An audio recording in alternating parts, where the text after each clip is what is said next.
on. So this is my K65 LUX RGB from Corsair. Big fan of mechanical keyboards. They work great.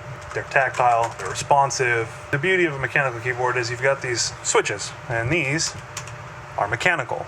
They physically complete a circuit using copper or gold contacts. So when you depress the switch, it completes the circuit. So it's an open circuit all the time.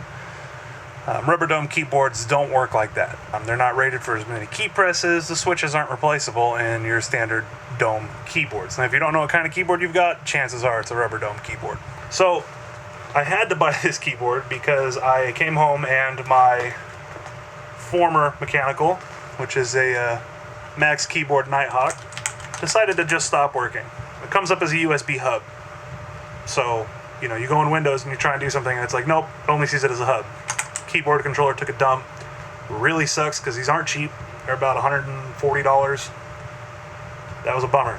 This is the RGB full color gamut background. So it's got all sorts of cool jazzy things, you know, whatever floats your boat, really.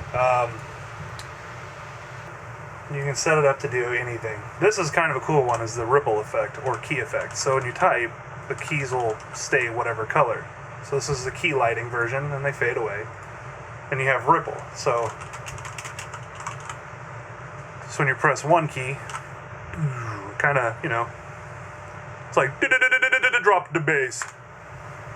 Yeah. Bad joke, but whatever. These buttons here are also adjustable in color. I have it to when I lock the Windows key, it goes red. The default setting, if I'm not mistaken, is red when the Windows key is on and white when it's disabled. And to me, that just seems weird. You know, red means no go. So I did make this config for a friend. She was asking if I could do that. So there you go, Steph. That's for you. That's my setup. And here's a really cool one. This is downloadable through Corsair's management site. They have a bunch of different presets that people have made that are profile specific. This one's called Doom. So it looks like the game Doom. And it has the same pulsing effect that you're going to get on a lot of people's configurations. They're a big fan of like the flickery pulsing, the fire kind of, you know, look. If this is your first time ever looking into a mechanical keyboard, let me tell you some of the differences. And we're going to dive in deep and I'll kind of show you a little bit. Here's your reds. You know, nothing crazy. They work nice and quiet. No tactile bump. So it just is linear straight down, no completed circuit. Brown switches. People want to argue about the audible characteristics of each key. And to me, you know, other than the keycap rattling, which is this noise, that's not the switch. The switch is, they make very, very little noise. So, you know, you can argue all day about it, but really, who cares? It's a matter of preference. I had blues on my first mechanical keyboard. I grew tired of the clickety-clack during extended gaming sessions, you know. The other drawback to blues, and some of the other keys, like I think green and maybe clear, I'm trying to remember which ones. There's a bunch of different key switches, but when you go all the way down, you have to basically go almost all the way up for it to reset that circuit. Because remember, it's making a mechanical connection. It's actually closing the circuit. With these, you don't feel the actuation point, and that's what I liked about the browns. The browns, you can feel where the key switch actually is activating. So for double tapping and quick response, you can feel it.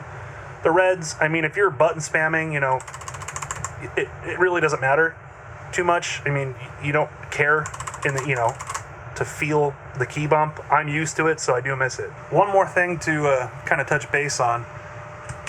This doesn't have dampers, so when you bottom out the key, you hear that?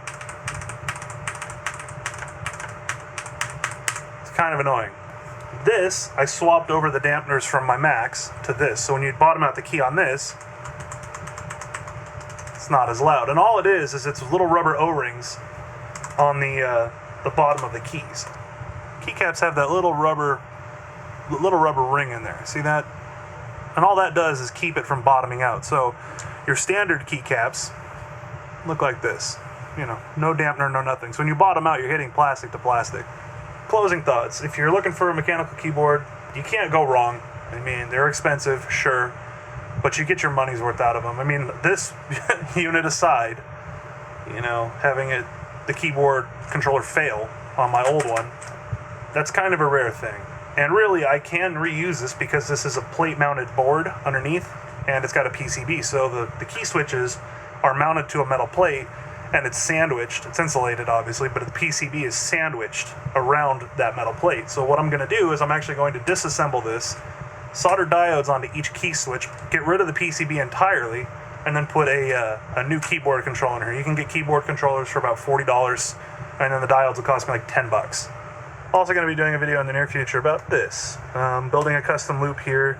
My friend's coming down from Vegas to, you know, help me put it all together. Not that I really need the help, but, you know, she wanted to be part of the build. She's into computers too, so, you know, that's another thing. For any of you guys out there or girls that are trying to get your friends into building computers or gaming, whatever, it doesn't matter. Anything regarding computers, if they're excited about the hardware, don't be selfish. Man, share that passion with other people because it inspires, you know, so definitely stay tuned. There will be a full video for that when it comes out. Also, I'm going to be doing Monday night live streaming to my Twitch and YouTube with a couple buddies from Coalition Games. So check it out. Stay tuned, and thanks.